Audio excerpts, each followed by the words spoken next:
All right, so just a little update on the headstock that we're working on. So down here on the ground, that's the cut-offs there.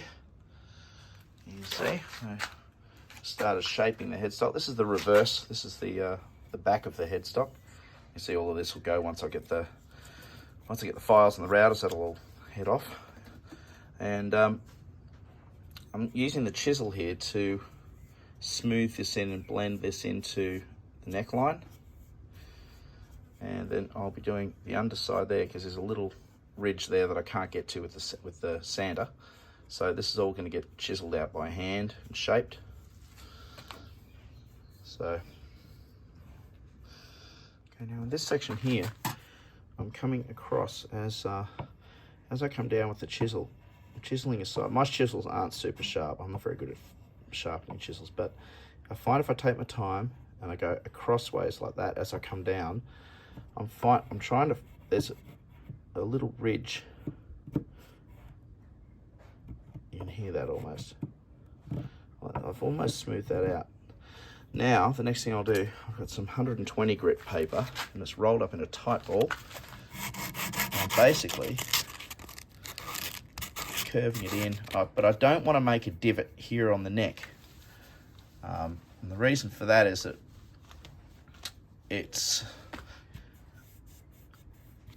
I don't want there to, basically, I want the neck to be nice and straight. So I'm being careful not to put a divot here in that neckline. So just being very careful there. There's a little bit of glue, which I need to take off with the chisel as well. Just gently, very gently.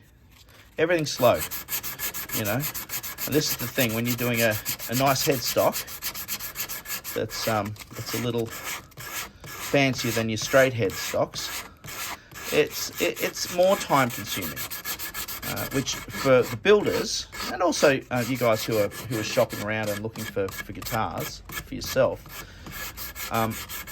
that's why you'll usually find for myself, when I do these types of headstocks and I'm doing something a bit fancier, I do charge more for it, as I mentioned in the previous video, simply because it does take longer to do it, and also there's the practice of actually doing it, the skill of actually teaching yourself how to do it, and all of that time comes into it. So I hope that makes a difference. So I will be using a table router to take off an amount here, and then I'll be using files and sandpaper to round off. I just find it's a little easier to take the majority of the mess away with the router. Just easier.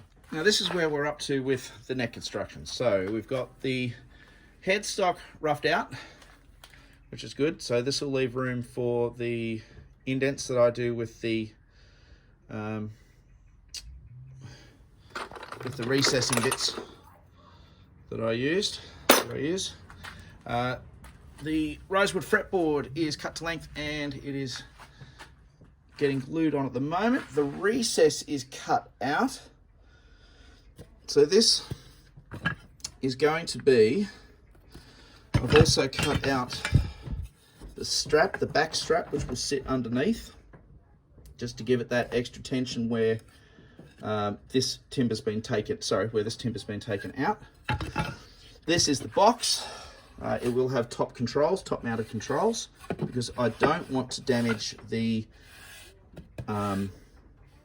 the license plate itself, so I'm not cutting holes in it for pickups.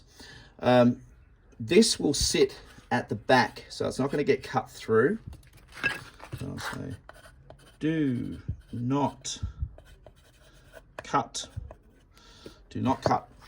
This will be for the neck recess. And then what we're going to do, because and I apologise to my supplier friends out there, but I do not like concealed pickups, magnetic pickups. They just don't work. I'm sorry. I've tried them before. I've tried heaps of them before, and they just don't work because they're too far away from the strings, and they don't sit in the magnet. The strings don't sit properly in the magnetic field, and they're too noisy. So not a fan. Unless they're sitting on the top of the box, I don't want a bar of it.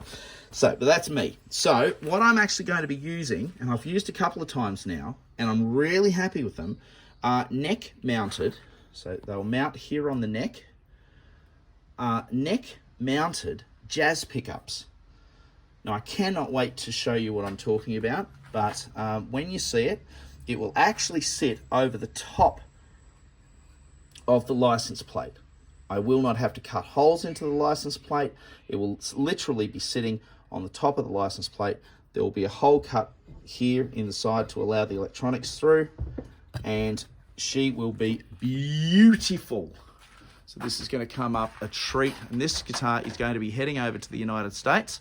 It's a long time build because it took an extremely long amount of time to get the license plate here from the United States.